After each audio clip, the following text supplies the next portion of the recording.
donné à un sacrificateur. Or, le peuple ne donne pas la dîme à un sacrificateur. Je vous ai dit que le peuple donne la dîme. Le peuple donne la dîme. Le peuple donne la dîme à Lévi, et Lévi donne la dîme au sacrificateur.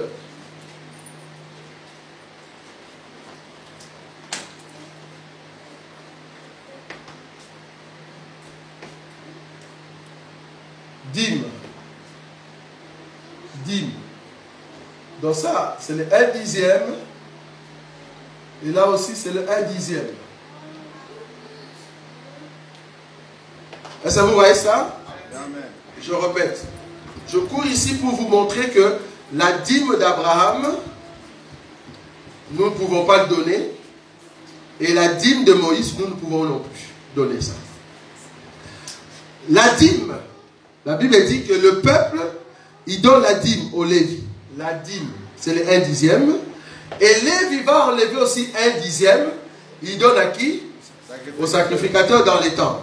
Mais remarquez, la quantité que le peuple a donnée à Lévi, et Lévi a donné là-bas, cette quantité par rapport aux sacrificateurs, ceux qui font la mathématique, c'est quelle quantité? C'est-à-dire, le peuple a 1000 euros, il enlève 100 euros, il donne à Lévi. Vous êtes d'accord avec moi? Maintenant, Lévi enlève aussi quoi? 10 euros, il donne au sacrificateur.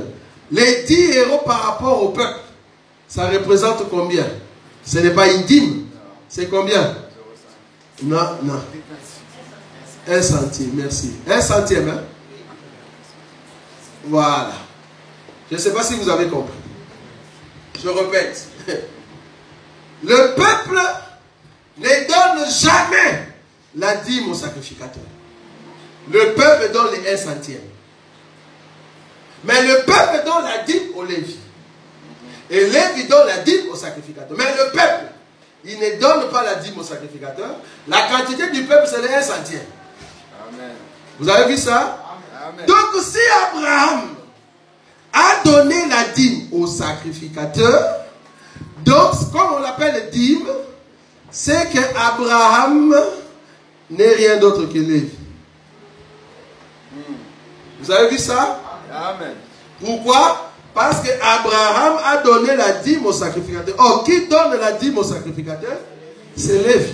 Ça, nous, on a vu, non? Ça, vous voyez ou pas? Amen. Parce qu'il y a quelque chose qu'on va montrer là-bas. Vous allez comprendre. Bon, si vous voulez qu'on monte, on peut monter déjà. Abraham, c'est Lévi parce qu'il a donné la dîme là-bas. Donc ici, Abraham n'est rien d'autre que Lévi. Mais ici, quand Abraham donne au roi, nous comprenons qu'Abraham est peuple. Donc Abraham est Israël. Nous sommes d'accord. Pourquoi? Parce que c'est Lévi qui donne la dîme au sacrificateur et c'est le peuple qui donne au roi la dîme. Maintenant, expliquons un peu la dîme d'Abraham rapidement. La dîme d'Abraham, c'est une dîme qui se donne une fois. Et cette dîme, tu dois le donner, au fait, à Dieu lui-même. Prenons Romains. Regardez, quand je dis dîme, veut dire la part consacrée. Ce qui est de meilleur. Romains. Je prends le livre de Romains. C'est quoi cette dîme? Ce que nous pouvons donner au Melchisedec une fois, pas plusieurs fois, mais une fois. Romains chapitre 12, le premier verset. La Bible dit: je vous exhorte donc, frères, par les compassions de Dieu, à offrir vos corps comme un sacrifice vivant, saint, agréable à Dieu, ce qui sera de votre part un culte raisonnable.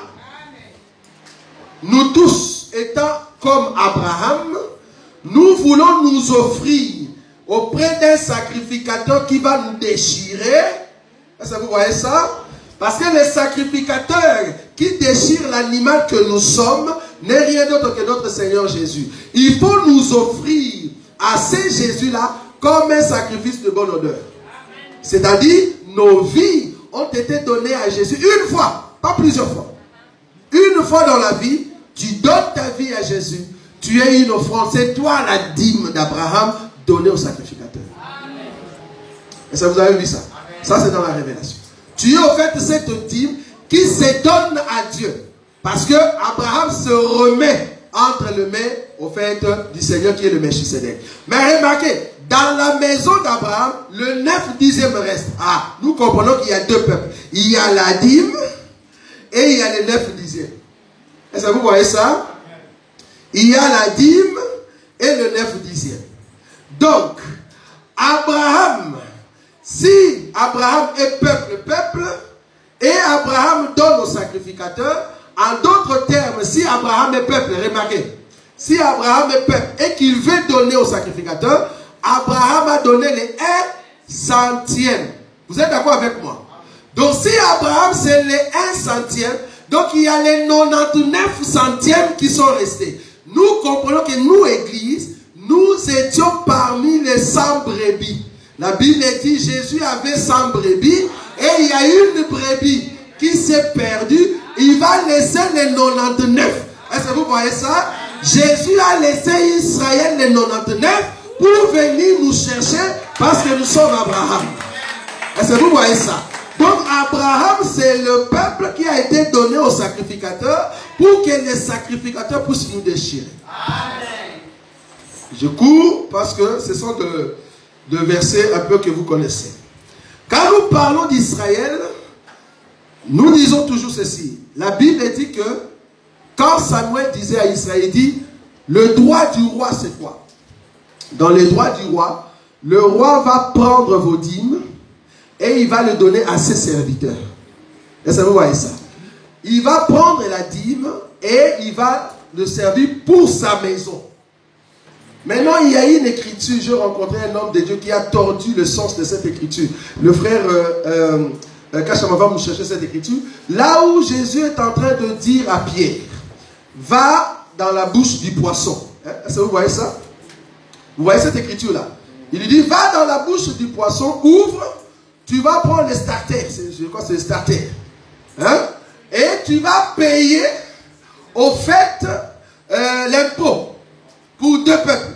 Est-ce que vous voyez ça? Mais j'aime ce qui est avant. Pour comprendre, au fait, Abraham qui donne au roi. C'est qui Abraham? Matthieu 17. Regardez. Matthieu chapitre 17. La Bible dit ceci. Un homme de Dieu, il m'a dit, mais non, tu n'as pas très bien vu cette écriture. Mais nous voulons le voir. Matthieu 17, verset combien? 27. Verset 27. Regardez. Je prends le verset 26. Hein? 27. Oui, mais non, je commence à parler du verset 25. 24. La Bible dit ceci. Matthieu 17, 24. Lorsqu'ils arrivèrent à Capernaum, ceux qui percevaient le 2 drachmes s'adressèrent à Pierre et lui dirent, votre maître ne paye-t-il pas les 2 drachmes? Oui, dit-il. Et quand il fit entrer dans la maison, Jésus le prevint et dit, que t'en semble, Simon? Les rois de la terre, de qui perçoivent-ils des tribus ou des impôts? De leurs fils ou des étrangers? Les impôts, parce que la dîme en Israël c'était l'impôt. Ça vous savez, non? C'était l'impôt. Donc c'était quelque chose imposé. Il faut payer. Maintenant Jésus pose la question ici parce que les gens demandaient les 2 drachmes. Qui demandait, c'était le pharisien. Il demandait ça. Maintenant il demande à Pierre. Ces gens-là qui demandent, si nous prenons le roi de la terre, le roi de la terre, ils mettent l'impôt sur qui? Sur les étrangers ou sur ses fils? Le fils de la maison. Il lui dit des étrangers. Et Jésus lui répondit, le fils en sont donc exempts. En d'autres termes, quand le roi impose, il met l'impôt sur le peuple, il ne met pas l'impôt sur ses enfants. Est-ce que vous voyez ça? Amen. Sur ses enfants, il ne va pas mettre l'impôt. Donc, qui paye maintenant la dîme ici au roi? C'est Abraham, peuple. Mais quel peuple? Est-ce que c'est le peuple du ciel? ou peuple de la terre. Or nous sommes la femme du roi. Nous sommes le fils du roi. Pour le moment, dans cette génération, c'est nous qui sommes le fils du roi, pas Israël. Israël va payer l'impôt, mais nous, le fils du roi, nous ne payons pas parce que les fils sont exempts. Nous ne payons pas. C'est Israël qui paye. Donc le roi ne donne pas l'impôt sur ses enfants. Or, notre roi, c'est notre Seigneur Jésus. Parce que l'Écriture dit, il dit, mais pour ne pas les scandaliser, ça ils n'ont pas fait. Donc Jésus a dit, si nous restions logiquement, en tout cas je ne peux pas payer, mais pour ne pas les scandaliser, pour ne pas les scandaliser, va payer. En d'autres termes, comme Jésus a payé l'impôt, Jésus ne se met pas dans la peau du fils du roi. Il se met dans la peau d'un étranger. Est-ce que vous voyez ça? Pourquoi? Parce que son royaume n'est pas le royaume de la terre. Donc en réalité, les dieux qui avaient mis cet impôt, qui est le Dieu éternel, c'est le roi. C'est lui le Père de notre Seigneur. Donc dans leur royaume, Jésus ne va pas payer. Mais pour ne pas scandaliser ceux qui sont sur terre, je paye quand même. Or nous, l'impôt qu'on appelle la dîme, nous la payons à qui? Pourquoi je dois le payer alors que c'est mon papa? Pourquoi payer la dîme? Je souligne le mot payer. Donc nous les fils, nous ne payons pas. Ça c'est par rapport à Abraham. Dans Deutéronome 14, on nous a dit que la première année, Israël va manger sa dîme lui-même. Toute l'année. Mais à la troisième année, Israël va prendre la dîme, il va le faire sortir. C'est-à-dire la première année, la dîme était dans la maison. On mangeait la dîme. On mangeait la dîme. La deuxième année, il mangeait la dîme. Mais arrivé à la troisième année, la dîme ne peut pas rester à la maison. Pourquoi? Moi je sais le pourquoi. La dîme ne peut pas rester à la maison parce que cette dîme à la troisième année doit sortir. Mais il y a quelqu'un à la maison qui voulait que la dîme reste à la maison. Parce que la dîme parlait. La dîme a dit ceci: je dois mourir à Jérusalem. Il y a un monsieur qui était à la maison qui s'appelle Pierre. Il dit non, nous on est là, tu ne vas pas mourir, tu dois rester à la maison. Il dit non, on est déjà à la troisième année, je dois sortir. Est-ce que vous voyez ça? Donc la dîme de la troisième année n'est rien d'autre que le Seigneur Jésus qui a fait son ministère. Première année, deuxième année, mais la troisième année, on doit le crucifier en dehors de Jérusalem, en dehors de la maison, pour que nous, les étrangers, le veuve et les orphelins, nous puissions venir prendre ce Jésus et manger. Ça, vous voyez ça? C'est ça la dîme de la troisième année. Donc en d'autres termes, expliquer cette dîme-là aujourd'hui, ce n'est pas possible. Parce qu'il n'y a aucun pasteur qui nous dit, ben, nous allons d'abord donner la dîme de la première année. Mais personne ne va donner. Parce que la dîme de la première année, c'est une dîme que vous allez manger vous-même. Bon, la dîme de la troisième année. Ok, la question c'est de savoir qui est pauvre. Parce que si on doit donner la dîme, on va donner à qui? Bon, il faut que Lévi soit là. Lévi dans la chair. Pas Lévi spirituel. Parce que si vous prenez Lévi spirituel, tout ce que nous allons faire doit être spirituel. C'est-à-dire notre dîme doit être aussi spirituel. Donc c'est compliqué. Or nous avons compris que la dîme de la troisième année, quand on dit que c'est pour les orphelins, le veuve et les étrangers, la Bible dit dans Jean chapitre 17 que j'ai pris pour ceux ici parce qu'ils sont dans le monde, mais ils ne sont pas du monde. Donc nous comprenons que nous sommes des étrangers. La Bible rajoute qu'ils vont vous haïr parce qu'ils m'ont haï, mais j'ai vaincu le monde. Nous comprenons que sur la terre, nous sommes des étrangers. Donc c'est à nous qu'on doit donner la dîme.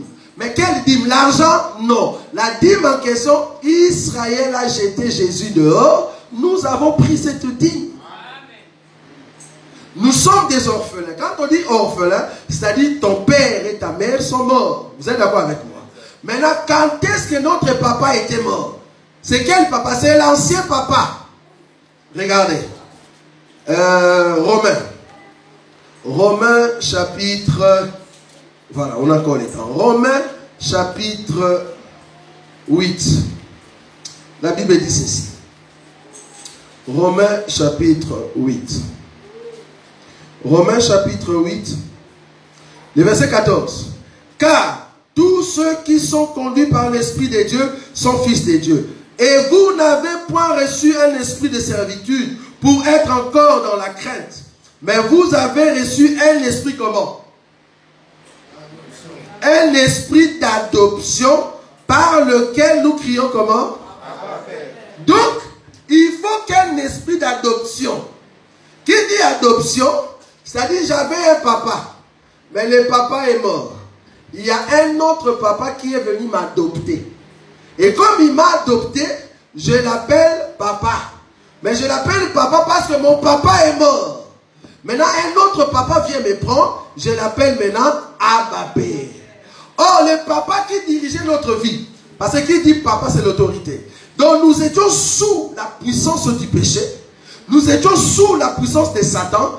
Et nous avons tué l'homme ancien. Est-ce que vous voyez ça? L'homme ancien est mort. Le fait que l'homme ancien est mort, nous sommes devenus orphelins. Maintenant, il faut qu'un autre papa vienne nous adopter. Est-ce que vous voyez ça? Et le papa qui est venu nous adopter, c'est notre Dieu. Donc, nous étions orphelins et nous sommes devenus maintenant fils de notre Dieu, mais par adoption. C'est pour cela qu'il est le père des orphelins. Ce n'est pas orphelin physique. Ce n'est pas orphelin physique. Parce que si c'était orphelin physique, comme on dit, ah Dieu, tu es le Dieu des orphelins. Si Dieu est le Dieu des orphelins physiques, alors tous les orphelins, ils vont aller au ciel. Et pour aller au ciel, c'est facile. Attends seulement quand ton père va mourir, il meurt, dit, merci Seigneur, je vais entrer au ciel. Parce que je suis devenu orphelin. Est-ce que vous voyez ça? Là, vous avez très mal compris l'écriture. Quand on dit que Dieu est le père des orphelins, ce n'est pas l'orphelin physique, c'est l'orphelin spirituel. C'est lui qui a tué la chair, le péché, parce que le Satan était son père qui dirigeait sa vie, et désormais tu es venu un homme nouveau. Et tu te donnes à Jésus, qui est le deuxième père qui t'adopte. Est-ce que vous avez vu ça? Exact. La Bible dit, tu donneras cela aux veuves. Est-ce que vous voyez ça? Regardez Romains 7. Romains chapitre 7.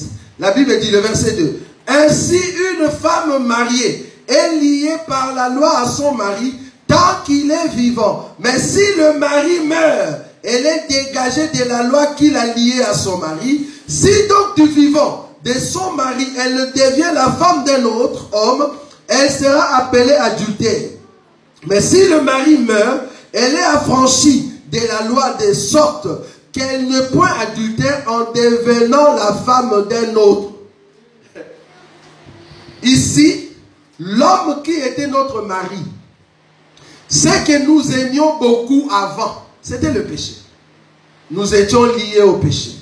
On était liés dans tout ce qui était dans les mondes.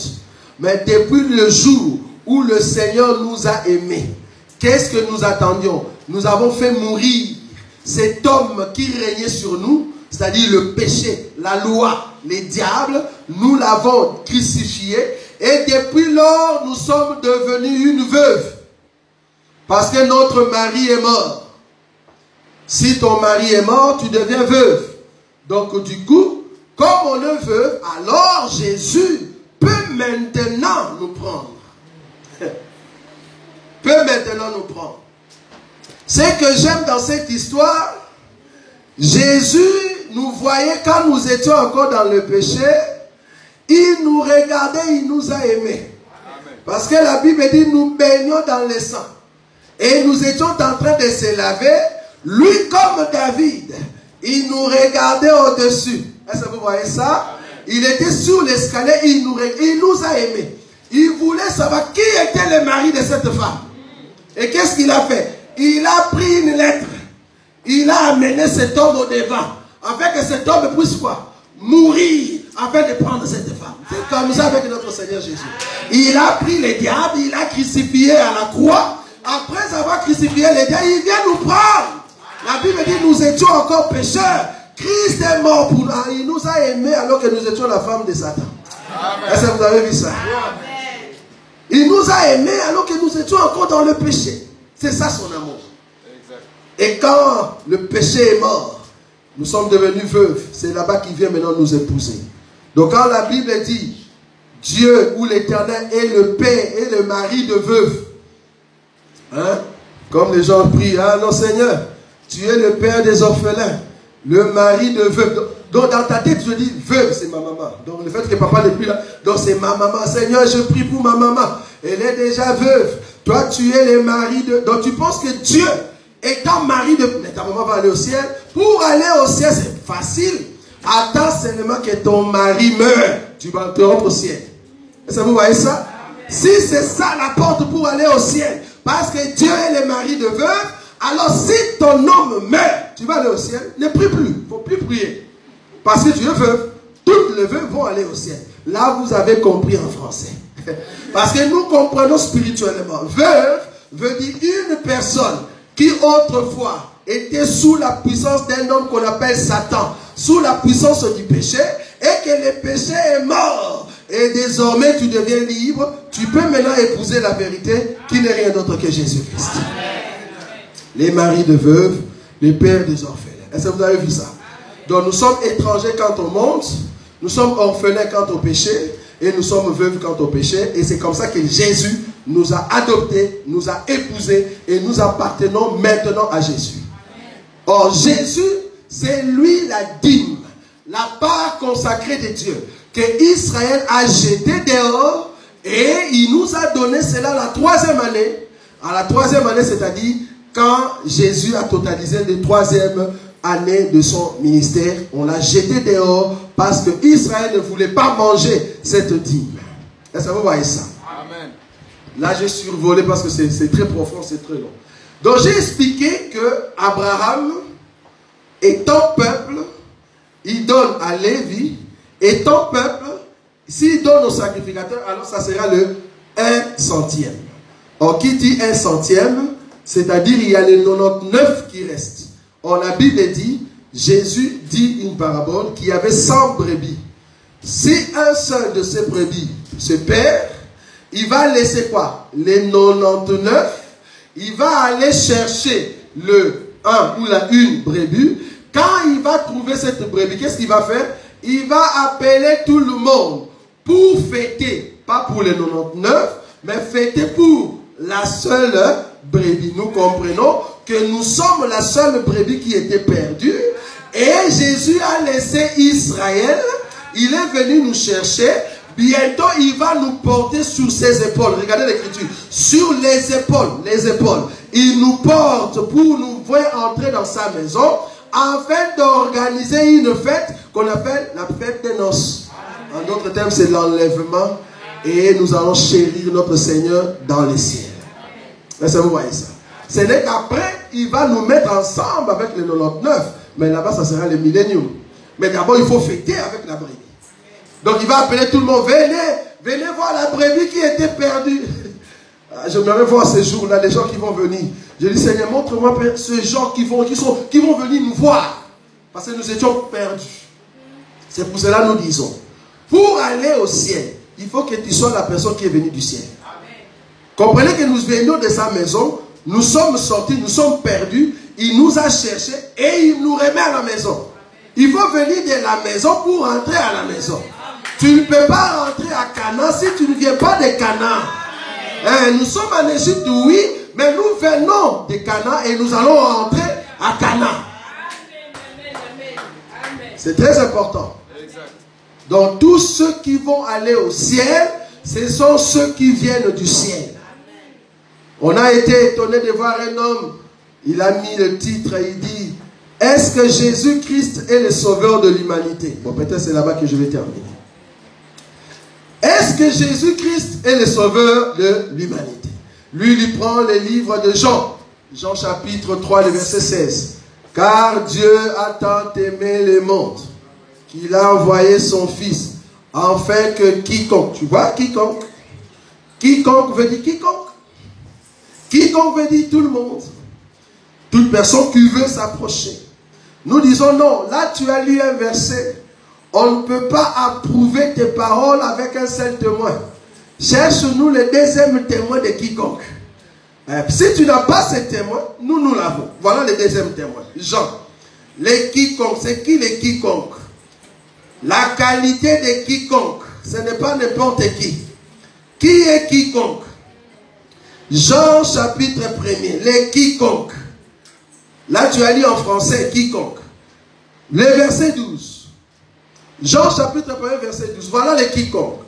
Mais à tous ceux qui l'ont reçu, car Dieu a tant aimé le monde qu'il a donné son Fils unique, afin que quiconque croit, ok, quiconque croit maintenant ici, ça c'est le deuxième témoin.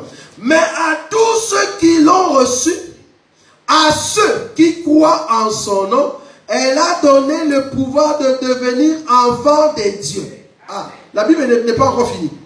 Qui est alors les quiconques? Il continue, il dit, lesquels? Ce n'est pas n'importe qui. Lesquels sont nés, non du sang, ni de la volonté de la chair, ni de la volonté de l'homme, mais de Dieu. Tout le monde ne sont pas nés de la volonté de Dieu. Les autres sont nés de la volonté de la coutume. Il faut que Dieu vienne en aide. Donc quand on dit les quiconques, ce n'est pas tout le monde. Je vais prendre le troisième témoin ou deuxième témoin. Jean 17. Regardez les quiconques.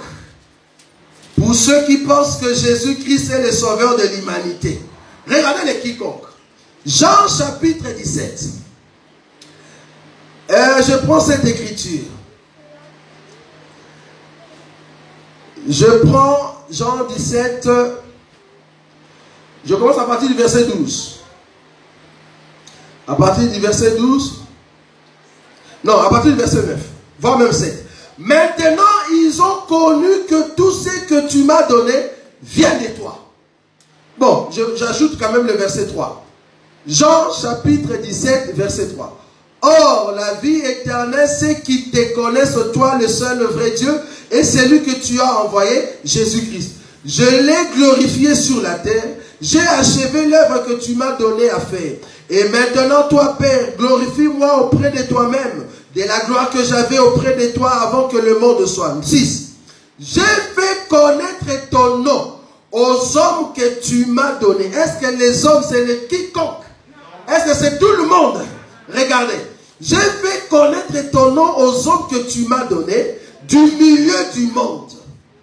Ils étaient à toi et tu me les as donnés et ils ont gardé ta parole. Mais qui était à Dieu? Et Dieu va prendre ces gens-là et donner à Jésus. Ce n'est pas tout le monde. En tout cas, pour le moment, ce n'est pas Kofi Olomide. Non. Être à Dieu. Et Dieu va prendre cet homme et donner à Jésus. Il faut manger Jésus. Il continue, le verset 7. Maintenant, ils ont connu que ce que tu m'as donné vient de toi. Car je leur ai donné les paroles que tu m'as données. Et ils ont reçu, et ils ont vraiment connu que je suis sorti de toi. Et ils ont cru que tu m'as envoyé. Le verset 9. C'est pour eux que je prie. Je ne prie pas pour le monde. Jésus n'a jamais prié pour le monde. Il va prier pour le monde, pour faire quoi? Il va prier pour nous. Amen. Ça vous choque? Jésus, il n'a jamais prié pour le monde. Quand il regarde le monde, il voit seulement les siens. Il voit seulement ceux qui viennent de lui. Je ne prie pas pour le monde, mais je prie pour eux. Et si vous descendez, il dit, il n'y a pas seulement eux, il y a d'autres qui sont quelque part, ils doivent s'ajouter pour que nous soyons un. Ce n'est pas tout le monde, bien aimé. C'est seulement ceux qui ont cru à ce que Jésus a dit. Et la Bible dit que le Père les connaissait avant. Et il a pris ces gens-là, il a donné à Jésus. Donc, si tu crois à l'enseignement aujourd'hui, comprends que tu viens du ciel. Ce n'est pas donné à tout le monde de croire à cet évangile. Si tu crois à cet évangile, comprends que tu viens du ciel et Dieu a mis sur ton chemin la parole qui est Jésus. C'est pour cela que tu as cru. Ce n'est pas tout le monde. Jésus est venu pour sauver le sien. Cependant, nous croyons que le millénium qui va venir, c'est là-bas que le royaume éternel va s'installer. Là maintenant, il sera le roi de tout le monde. Ça, c'est autre chose. Ça, nous croyons. Il sera le roi de tout le monde pendant les milléniaux. Mais maintenant, le salut, pour aller au ciel. Parce qu'en réalité, le salut, c'est quoi? Nous sommes sauvés de quoi? Parce qu'il faut d'abord définir. Sauvés de quoi? Nous sommes sauvés de la mort. Ceux qui ont Jésus ne mourront point. Je ne parle pas de la mort physique.